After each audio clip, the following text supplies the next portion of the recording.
2 वर्ष मेरे बड़े कठिन अभी गुजरे हैं संघर्ष में, और उसके पहले के 2 वर्ष आप लोग को मालूम था, कांग्रेस की सरकार थी, कोई कसर नहीं छोड़ा कांग्रेस की सरकार। ये है भारतीय जनता पार्टी के विधायक और पूर्व मंत्री संजय पाठक, जो कह रहे हैं कि बीते 2 साल संघर्ष में गुजरे हैं। क्या भारतीय जनता पार्टी के शासनकाल में भी उन्हें संघर्ष करना पड़ रहा है, या ये संघर्ष अपनों के कारण है, कारोबार के कारण है, या कोई और परिस्थितियां हैं? दोस्तों नमस्कार, मैं हूं संदीप पौराणिक। संजय पाठक मध्य प्रदेश के उन विधायकों में से हैं जो सबसे अमीर माने जाते हैं, जिनका खनन का कारोबार है और दीगर बड़े बड़े कारोबार हैं। वे कभी कांग्रेस में हुआ करते थे, मंत्री भी रहे, बाद में उन्होंने कांग्रेस छोड़कर भारतीय जनता पार्टी में आए, भारतीय जनता पार्टी के विधायक हैं। लेकिन वे साफ तौर पर कह रहे हैं कि बीते 2 साल से संघर्ष में उनके कटे हैं।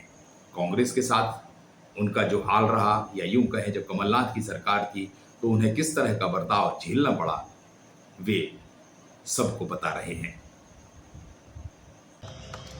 2 वर्ष मेरे बड़े कठिन अभी गुजरे हैं संघर्ष में, और उसके पहले के 2 वर्ष आप लोग को मालूम था, कांग्रेस की सरकार थी, कोई कसर नहीं छोड़ा कांग्रेस की सरकार ने, चाहे वो काम धंधा घर परिवार व्यापार कुछ हो, हर तरीके से कांग्रेस की सरकार ने कुचलने का प्रयास किया। लेकिन जिसके ऊपर आप जैसे लोगों का आशीर्वाद है, उसका कोई कुछ नहीं बिगाड़ पाया। गरीब लोगों का आशीर्वाद। संजय पाठक के इस बयान का आशय अलग अलग तरह से निकाला जा रहा है।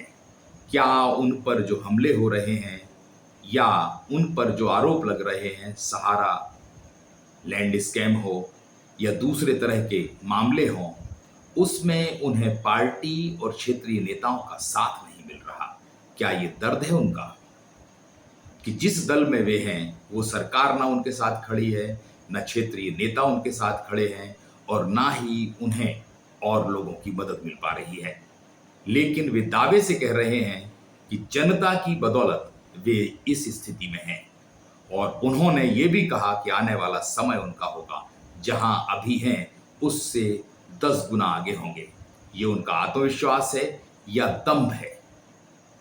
मुझे इतना मालूम है कि मैं ईमानदार हूं, मैं किसी के सामने जीवन में नहीं झुकने वाला, न डरूंगा, न दबूंगा, न झुकूंगा।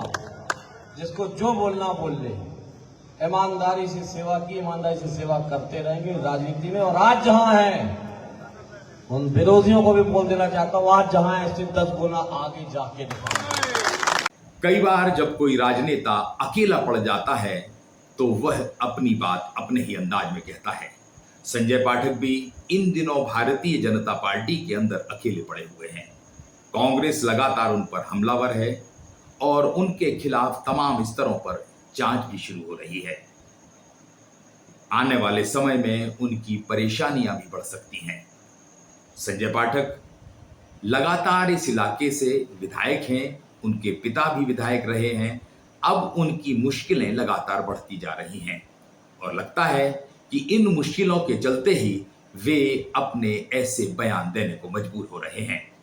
क्या वाकई में आने वाले समय में संजय पाठक कुछ नया करने वाले हैं, उनके साथ कुछ नया होने वाला है, या फिर वे ताल ठोकने की तैयारी में हैं, सरकार और संगठन के खिलाफ या फिर स्थानीय नेताओं के खिलाफ? इसका हमें इंतजार करना होगा।